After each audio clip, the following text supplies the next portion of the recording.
I've heard the finger thing a lot, and I've been too ashamed to ask. Where do you actually start, like, the bottom of your finger measurement? So the tip of the finger to that first line. Uh-huh.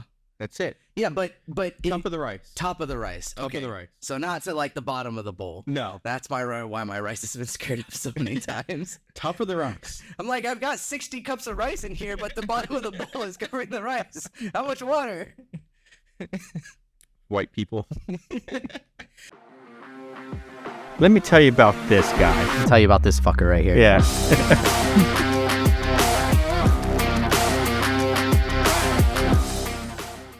Yeah, I shaved today just because of this podcast.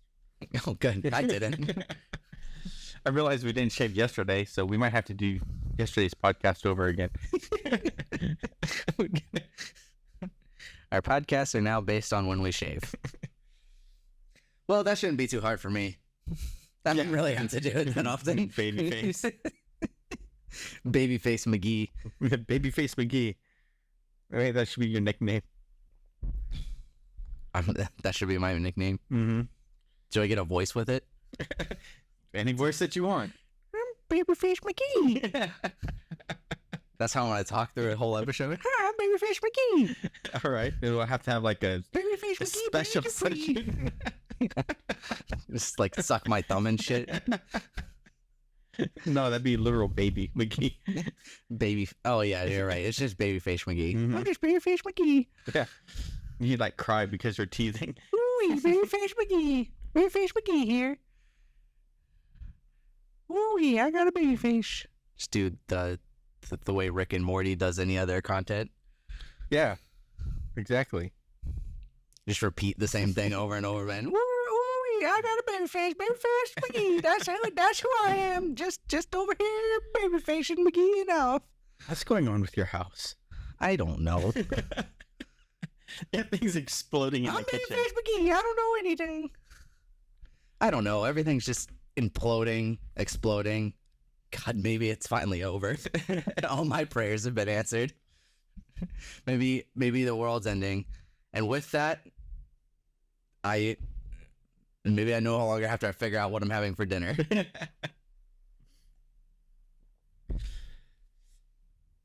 So, I noticed you have like pots and pans in your kitchen. Yes. Why? Do you want to know a secret? I don't think you ever use them. You want to know a secret? They came with the apartment.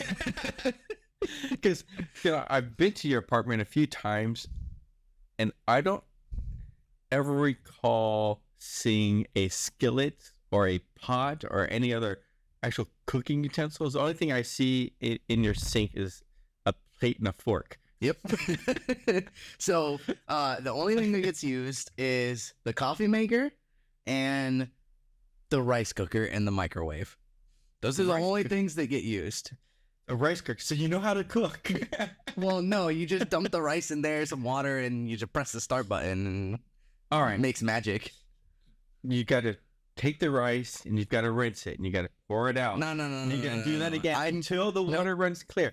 And then you put Blah, blah, blah. All your Asian voodoo magic, blah, blah, blah, blah, blah. The finger. The finger. Yeah. It's so funny because it's true. And my mom taught me about that to the first line on your finger. That's how much water you need to top of the rice. So I have a clarifying question, and this makes me feel really dumb that I have to ask. But That's why I've heard the finger thing a lot, and I've been too ashamed to ask. Where do you actually start, like, the bottom of your finger measurement? So the tip of the finger to that first line. Uh-huh. That's it. Yeah, but Top of the rice. top of the rice. Top Okay. of the rice. So not to, like, the bottom of the bowl. No. That's why my rice has been scared up so many times. Top of the rice. I'm like, I've got 60 cups of rice in here, but the bottom of the bowl is covering the rice. How much water? White people. So I'm impressed that you have a rice cooker. You don't just use Uncle Ben's and boil the crap. No, so actually I do rinse my rice, right? I do like take it out, rinse it out until it runs clear, all of that stuff. Mhm. Put it in the rice cooker. I don't typically use the finger method, but until now I just learned how to actually use it properly. So All right. I would usually just like Google, like, oh, I've got this many cups of rice. How much water do I put in? So on the next episode, Brandon will make rice using the fingertip method and tell us how it turned out. Bearfish McGee uses fingertip rice.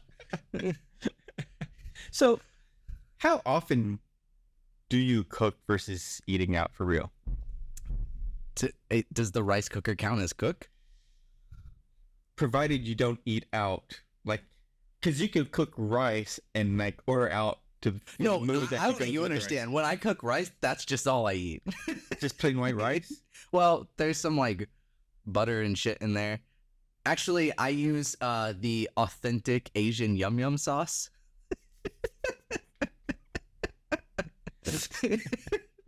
So you don't like rice? Oh, goodness gracious. I'm being exposed. I don't like it. So let's we'll count. We'll be generous. We'll count making rice as cooking. Okay, good. So how often I cook, like throughout the week? Like if you add 7 days a week, how often am I cooking? 0 of the 7 days, counting the rice. Okay. How about during a month? How many times do you cook a month?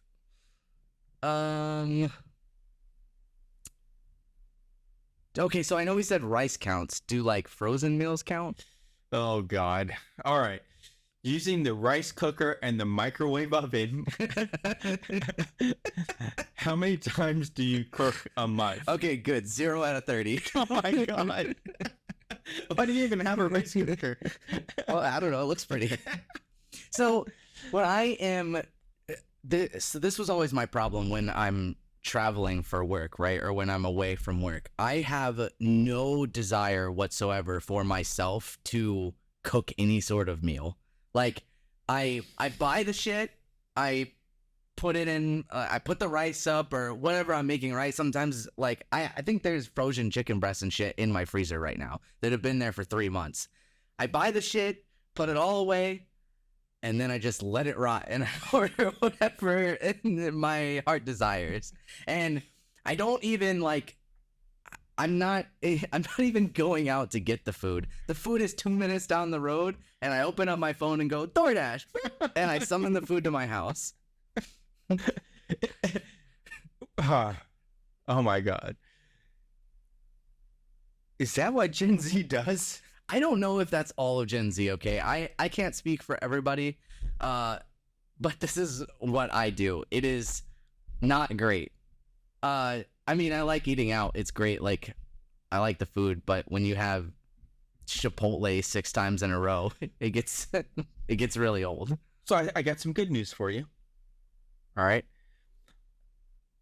All the money that you're wasting on that should be going to your retirement won't even matter because you won't be alive to retire. Right, exactly. If you kill yourself before you make it to retirement age, you don't need to retire. You don't need to retire. Oh my God. Big brain thoughts, my big brain thoughts. Evidently. Expected life expectancy for Brandon, 42 minutes. Well, so do you not like to cook? Do you not know how to cook? No, I just don't. Well, so I guess 2 places, right? Like, I don't really know how, but for me, I don't feel like that's the limiting factor, right? There's a billion things that you can look up online on how to cook some things, and to me, it's not like they're difficult to follow or anything like that. So I don't think that's the part. I don't like it. I don't like doing it, and I don't like investing the time to do it. Like, when I'm done with my work day, I'm very much like, I've got this much time to put this much mental effort into something, and then after that, I'm useless. So by the time I'm done with my work day, I'm like, I don't want to think about where the pan goes, where to put the meat. So I don't care to do any of it. What is this pinnacle of productivity you're achieving with the time you save by not having to cook and wash dishes? There's nothing I'm saving besides my time to just veg out and not do anything. So doing nothing is your achievement. Right, exactly. Coming home, doing nothing is my achievement. There's certain things, right? So, like, editing for this podcast, that takes time. making like the shorts and TikToks and all of that stuff, that all takes time. Well, sure. Put it back on me. I'm not doing it, so I have to. So it's your fault that I'm eating out because I have to do this. No, I just prefer to spend my time like, I don't know. I really enjoy the veg out. Like, I just enjoy that time. I enjoy being able to go, I don't need to set a timer while I take a nap. If I order DoorDash, somebody will remember my doorbell when it's time to wake up. Oh. So this brings me to a phrase I've heard recently about Gen Z. Rot in bed.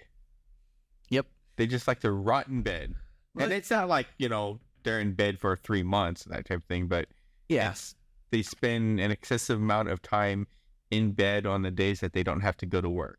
Yeah, in bed, or I just do, I enjoy my, I guess, my like private time or whatever. I play video games with friends, or I sleep, or I chill and just watch TV shows and all of that stuff, YouTube, whatever the case might be. Do you have TV in your bedroom?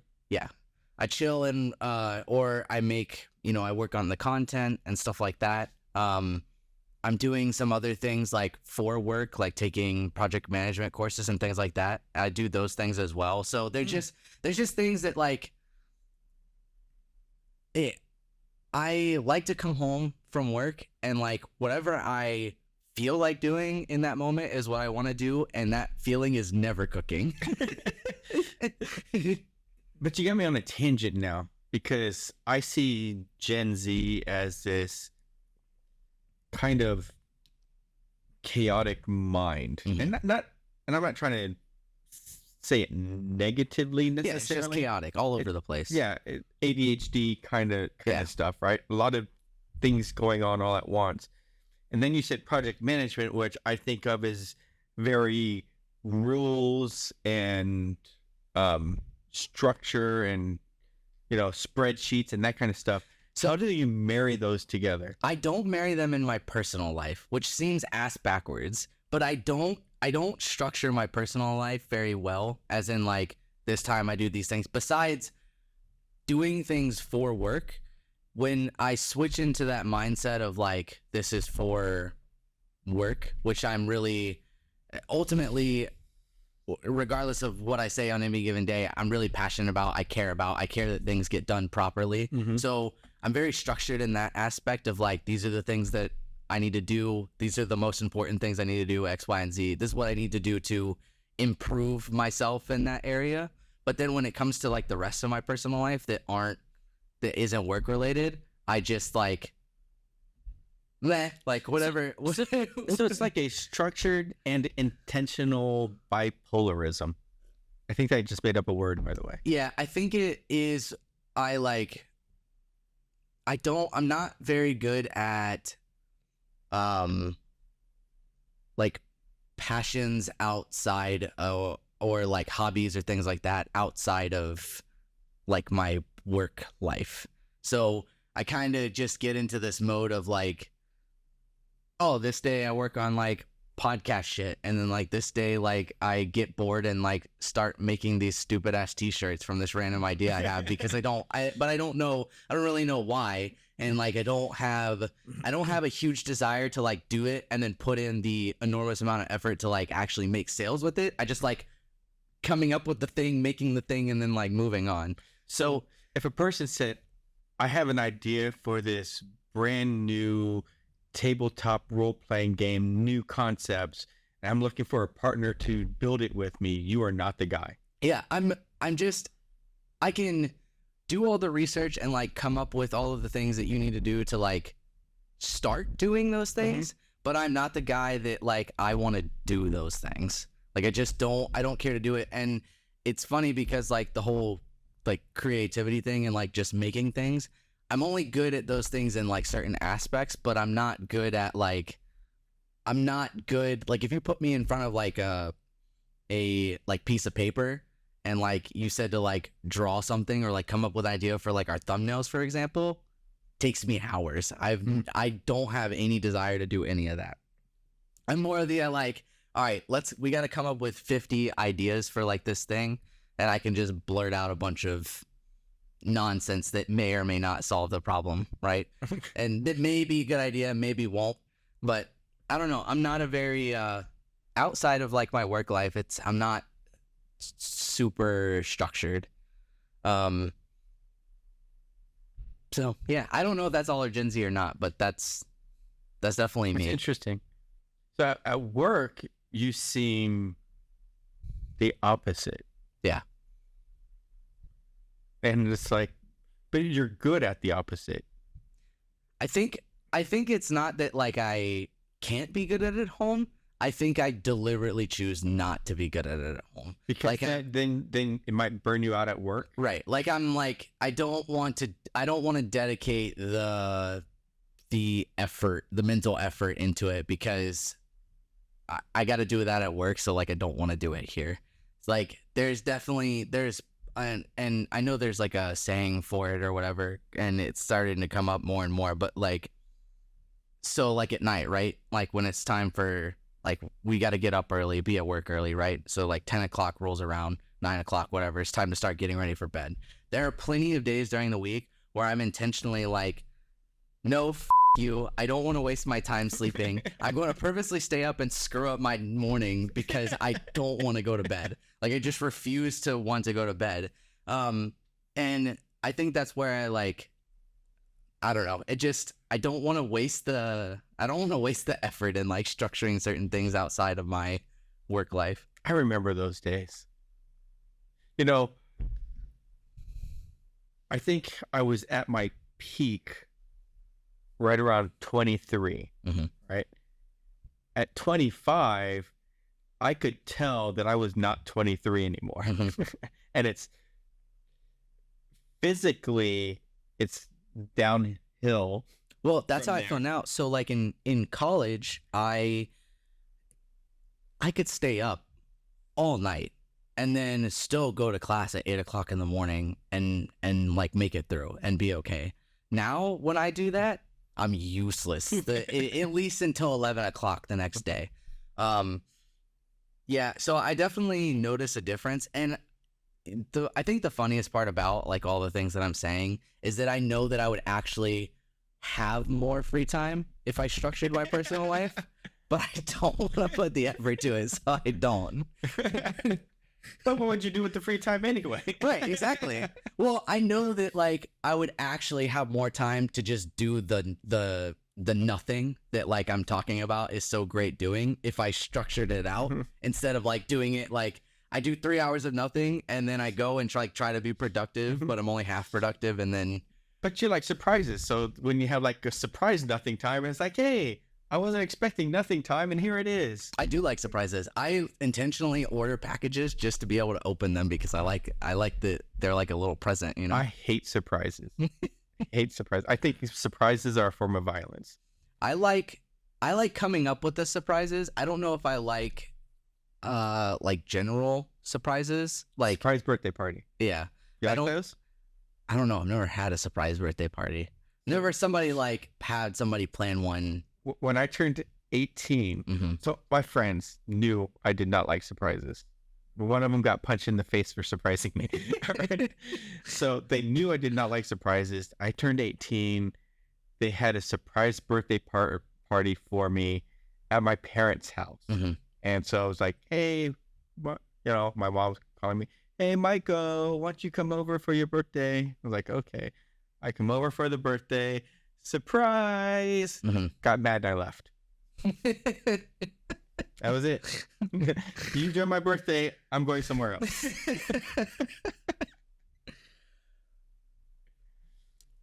Damn. That's harsh. They knew better. They should have known.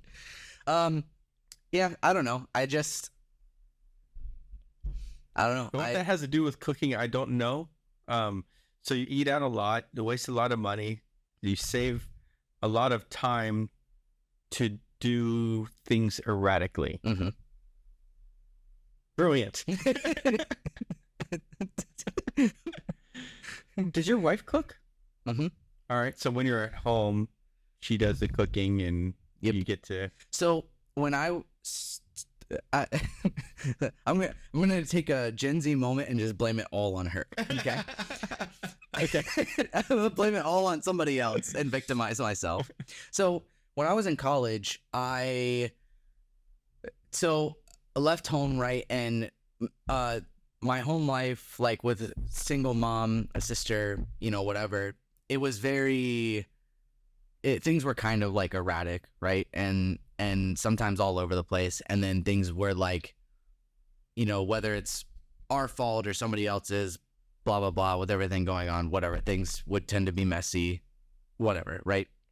When I got into college, I was like, I don't want to be like that. I don't want like the erratic, right? So like when I got into school and I first started school, I was very like structured in what I was doing with school and personal life. And then I was very like clean and like neat and organized, like everything has its place, blah, blah, blah, whatever. I don't like things moving, like all of that stuff, like bringing structure to all parts of my life, right? Then you met a girl. So two things changed. The first thing is what we talked about a little bit ago with my friend Kevin, right? So after that happened, all of that kind of like structure broke down. The like doing things on time as far as like homework and not doing them last minute, like all of that structure that I had set up that I really wanted to do started breaking down. But like the cleanliness and like the cooking and the things like that were still kind of there. But when I met Gabby and she started doing laundry and cooking and like certain cleaning and things like that and taking care of those types of things, and I got used to it, now I don't want to do any of it. Like I get out here and we make this joke all the time. Like I call her and I'll be like, I need you to come out here and do my laundry because I don't want to do it. Or I need you to come out and like cook something for me. And when I go home, it's like, it's very, like for us, or I don't know if she feels this way about it, but for me, it's very like intimate. Like I appreciate that like she's cooking. I'm not just eating another like fast food meal or whatever. And she cooks well, and and she actually like tries and cooks actual proper meals and things like that. Or like when she does laundry or like things like that, I'm like, oh, like it's like I can live my erratic lifestyle over here and not have to think about those things. I get it, because when I'm out here by myself, it's all about efficiency and convenience, right? And I get into certain habits because of it. Like, I know I keep the sugar in this cupboard along with the coffee and the coffee filters, and it's right above the coffee maker. So I open up that cupboard and I get everything I need, and I learned that there's no point in closing the cupboard. Yeah, there's no point in putting it back or closing the cupboard. Right? So it's right there. I just pull everything right there and do my coffee, and the cupboard stays open. Plates, okay, I need to get the plate. What's the point of closing the cupboard door? Right. So all your doors are just fucking open everywhere. So, yeah, and it's funny because then when I'm your fridge stays propped open. Yeah, why do I need to close that? But when I'm like doing a video call, it's like, will you shut your cabinet doors, please? Like, oh yeah, sorry. It's like, you're not even here. Why am I in trouble? Why does it matter to you? Yeah, I think that what happens is, I think it's like an unintentional like mental rebellion, right? I gotta be all of these things at work and like structured at work and all of these things for the stuff that we do to run efficiently and smoothly and properly. So when I come back, I'm like, I want to do everything that's not any of those things. So I think it's just a mental rebellion to myself of like, I don't want to do any of those things when I come home. Mine is more of, I'm lazy to do it just for myself, but like I actually enjoy cooking, but sometimes I just won't because I'm just cooking for myself, so it's not worth the effort. Evidently, I'm not worth the effort, right? That's what I'm telling myself here.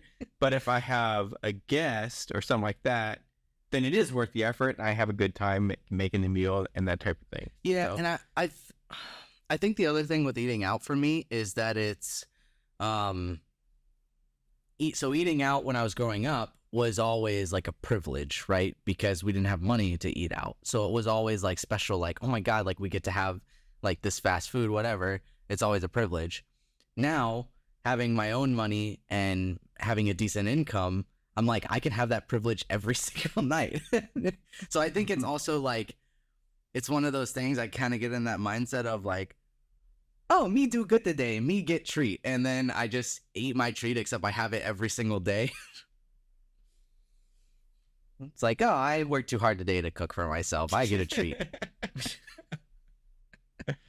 Like, oh, what'd you do today? Oh, well, let's not talk about it. I went to work. It's not the physical demand, it's the mental stress. It's more tiring than the physical work. Yeah, exactly. Yeah, the lies I tell myself. Exactly. Well, it depends on what it is. All the timers out there like, my job is harder than yours because I have to think. It's like, are you saying I don't think? Well, based on the work we're seeing out there. Well, and I don't know if I would go so far to say that, but there is an aspect to some of our job that does require. It's a different kind of tired. Yeah, it's a different kind of tired. There's a mental draining that we get that they don't get as often, but there is definitely a working in the sun, doing installation of of tired course that they get that we don't of get. course, yeah, absolutely. That's why I'm so pasty. Like you can tell. I think part of my thing with the whole food thing comes from my mom too. My mom hated cooking. She didn't like doing it. Doesn't care to do it. Didn't even care for like food really in general, right? Like if she could do photosynthesis, that would be her preferred method, right? I'm so sorry for you. And so she didn't like cooking, and so there was never really like teaching us how to cook because she didn't care to do it, right? So I think also for me now cooking is more of that like mental effort because it's not something that I like grew up doing. So I have to actually think about it, right? I have to focus on what I'm doing rather than just being able to like, oh, I've made this meal 600 times. Like I can just do it. I was making ramen when I was 6. Well, it's not that we didn't make food, right? Right, I just didn't care to. And the type of ramen that we were eating was not good ramen. Right. No, I'm just saying, it's like from the age of 6, I was doing some sort of cooking. Mm-hmm. But yeah, my mom's Vietnamese. Yeah. Cooked all the time. There's not a day at home Right. that we did not have rice. Right. Like the only time we didn't have rice is when we're on vacation, and even then we have to find a restaurant that serves rice. Yeah. Nobody is grumpier than my mother if she's gone 3 days without rice. Right. It's like, no. Yeah. Yep. So that's my mental fuck ups. So that's your cooking routine. Mm-hmm. Just, it's like drugs. Don't do it. I don't know if I'd call it a routine. So in summary, if you want to die before you retire, go ahead and spend all your money eating out because you won't have money for retirement and you won't have to worry about being alive before retirement. Exactly. Big brain moves. All right, Big brain moves. Planning ahead. Planning ahead. All right. Well, that's all I got. And I have this one thing to say. It's not your fault, Brandon. Thank you. I feel validated. The boomers. I feel nice and validated. Thank you. Nothing's ever my fault. Bye, guys. Thanks for watching.